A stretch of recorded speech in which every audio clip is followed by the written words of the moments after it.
But anyway, here we are, and we are just cruising along here. Our 3-hour busy broadcast program already into the third hour. Ted Cruz apparently is worried. The Texas primary is today.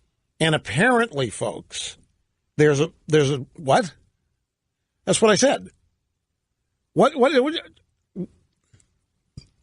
I said the primary's yesterday?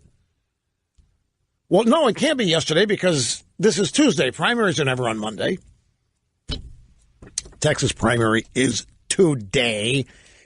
And the drive-bys are telling us it's a blue wave. The drive-bys are telling us that the early voting in Texas is practically 75% Democrat. The drive-bys are telling us that by the time we get to November, Cruz is gone, Abbott's gone, any Republicans gone, and Texas is going to go blue in November. The drive-bys are telling us that Democrats are energized. They are energized by hatred for Trump, disgust for Trump. They are energized, and the Republicans are not. The Republicans are sitting at home. They don't care because as far as they're concerned, they won in 2016. And there's no reason to be upset. And so Texas is going to go blue in 2018 and in 2020.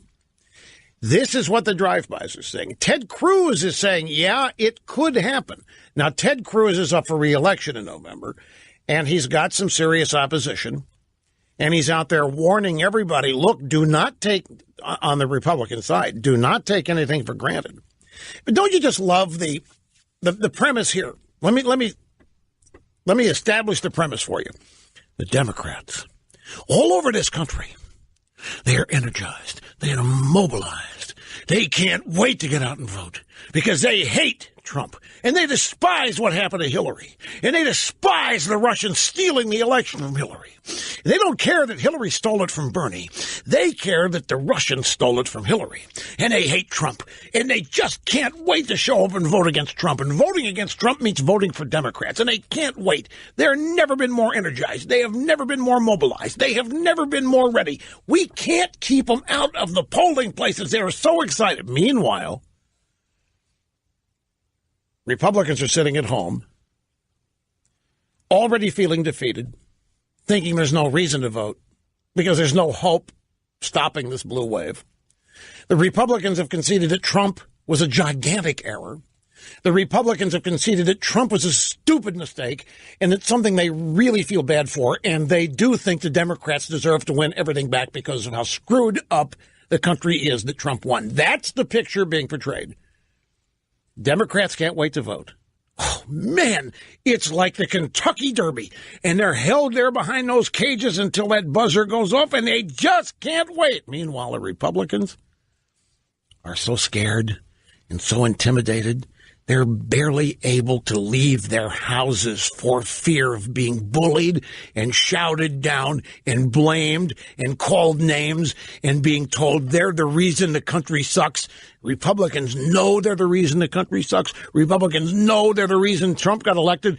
They know that's why everybody in the country's unhappy, and so they know the Democrats deserve to win, and they're going to stand aside. They have lost interest in Trump. Trump's not doing anything for them. They know they made him. That's the narrative. You disagree with me? What are you laughing at? That's the narrative. If you turn on the news every day, that's the picture you're having painted for you. If you go look at Drudge, the gigantic map of Texas, all blue, and it says Dems rising, record primary turnout in Texas, ? Subhead Cruz fears blue wave. Even Drudge. And he's just linking to the stories that say all that. And when you get to other places, Philadelphia, Pennsylvania, oh, that's where the Republicans really feel bad. Republicans are suffering so much guilt. The Republicans know that they screwed up big time by electing Trump. They know it. And they know that Trump colluded with Russia. And they know that Putin's on the verge of running this country. And they know that the only salvation that we have is Hillary Clinton, maybe Oprah. And that's it. If we don't do something and get rid of Trump today or tomorrow or the day after that, then we don't want to contemplate what's going to happen. It's that bad, and the Republicans know it. The Republicans know they're to blame, and the Republicans know they're supposed to shut up. They're not supposed to make speeches. They're not supposed to go to college campuses. They're not even supposed to vote.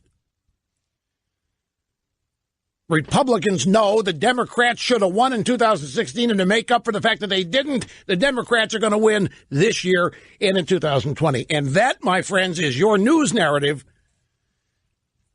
for today and the rest of the year. So what are you going to do about it?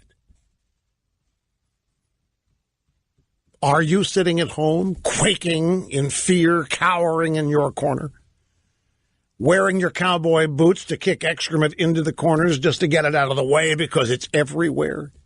Are you laden with guilt? Are you laden and overwhelmed with pessimism and fear because you know that you made this mess? Because that's what they want you to think. But more importantly, that's what they want you to think the rest of the country thinks about you. They want you to believe that the majority of people in this country really hate you. Not just Trump, they hate you. And they can't wait. They can't wait to see you crying and begging for forgiveness on election night in November. They can't wait. The media's already got it all planned out. How the Republicans are going to be effectively destroyed forever election night, November of this year. It's coming, and it's just a matter of time. They probably already have the Trump-Russia collusion story they're going to run 5 days before the election picked out. There are going to be numerous stories this year on Christopher Steele, how he's been unfairly abused and maligned, how his life has been put on the line simply for being a great patriot. But they're going to rehab him.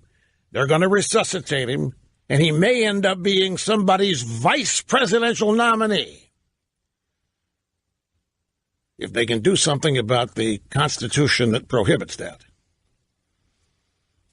And then after that, they're going to go over and blow up the UK and put Brexit back on the back burner. And then they're going to go to Italy, and they're going to make, you heard, populist conservatives just ran the table in Italy in national elections there. Liberals and socialists were sent packing. Of course, the drive-bys are not telling you about that particular story. But that is the sum total of the aura or of the, they call it the narrative, but that's the picture that they're painting. And it's not just Texas. It's everywhere. Meanwhile, on the ground in Realville, the Democrats still have not won a special election for the House since the presidential election of 2016. Democrats have won some elections in statewide races and local races in Democrat areas. There have been a couple of areas where Trump won big that the Republican lost, but they have been local and statewide. And those elections are being touted by the drive-bys as the indicator. That's where the truth lies. It's just we're on the cusp here of the biggest blue wave you've ever seen, they say. It's pretty much what they told us was going to happen in November 2016. Hillary is going to win by one of the biggest landslides in the history of landslides. Because, of course, nobody was going to vote for Trump. The Access Hollywood video alone took care of that. There wasn't a soul going to vote for Trump. Look at the polls. The closest Trump was in the polls is 8 points. It's Hillary in a walk. It's, even though she can't stand up for the walk, it's Hillary in a walk. Hillary in a landslide. Hillary in a seizure will still win. And up to 8 o'clock on election night, they all thought that. And now they're repeating their history. And it's all based on what? What they think the natural order should be. And that all of this is just some kind of odd, unusual aberration. It's like Rod Serling came back and invoked the Twilight Zone on all of us for like a couple of years. But then Rod Serling is going to leave and say joke's over and everything's going to return to normal with Democrats in power and Republicans begging forgiveness. There are even stories, I have one in the stack today, about how Mitch McConnell is purposely sabotaging Trump's reelection bid by stonewalling Trump's judicial nominees, making sure Trump doesn't get all the nominees that he has chosen. And the reason and the way Mitch is doing this, according to the story, is that McConnell is not requiring anybody in the Senate to work more than 2 days a week, which frees the Democrats up for all that time to go back home and campaign and to raise money. And if Mitch McConnell, if he really cared, he would keep the Senate in session. He would make work get done. He would start working on passing the Trump agenda, the DACA stuff, whatever it is, making sure Democrats cannot go home and raise money and run their reelection efforts. But Mitch McConnell is not doing that. He's only requiring them to show up 2 days a week, freeing them up, the Democrats, to go home, raise money, campaign against Republicans and Trump. Right here it is. It's in the Daily Caller, Chatsworth Osborne Jr. Emeritus's site, and it's by Christopher Bedford, How a Pathetic Republican Party is Allowing the Resistance to Run the Score and the Government. Here's the basic premise. Senate Republicans are heading toward midterm elections with control of their chamber and the biggest advantage any majority party has had since 1970. Yet every week, the Democrats are allowed to work just 2.5 days before going home to duke it out with their Republican challengers. That is, Mitch McConnell is allowing Democrats to hit the campaign trail hard while obstructing 139 of the president's nominees. In 8 months, 8 Republican seats and 26 Democrat seats are up for grabs in the Senate. Now, you all know this because we've talked about this a lot, how the Democrats in the Senate have a real tough road this year because they got to defend 26 seats.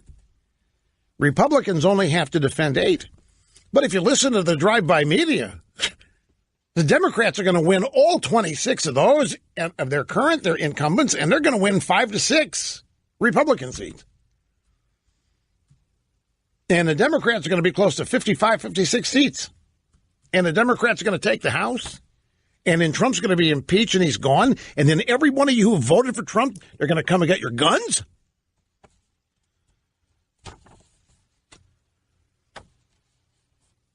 When you account for travel, according to the story here, that's a full 4 days working from home that these Democrats are being given the opportunity to engage in. Speaking with constituents, attending meetings, cutting ribbons, raising money. In other words, campaigning, making the case that their Republican challenger should be defeated and they should be reelected. Executive governance, is out of style. On Friday, while 26 Democrats, Senate, poorly written. Let me read it. On Friday, while 26 Senate Democrats up for re-election went home to their states or elsewhere to speak and raise money, 139 of the White House's nominees languished in positions from Undersecretary for Arms Control and International Security Affairs to Director of the National Counterintelligence and Security Center. According to the Senate rules, Democrats and their Republican enablers love to cite they have to wait 30 hours after ending debate.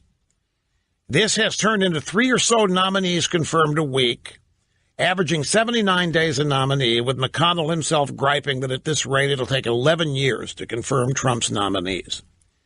That's 3 weeks longer than the average for Obama, whose appointees form the backbone of the resistance inside our federal government today. The deep state that liberals in the media like to pretend is some kind of hallucination. His point here is that McConnell is, I won't go so far as to use the word sabotage, but McConnell is enabling the Democrat victory while putting the brakes on the confirmation of Trump nominees, which gives rise to the age-old complaint that the Republicans have a lot of people on their side that don't like Trump either. And we'll be back. Sit tight. Okay, Ralph in Tampa, you're going to be next, but after the break.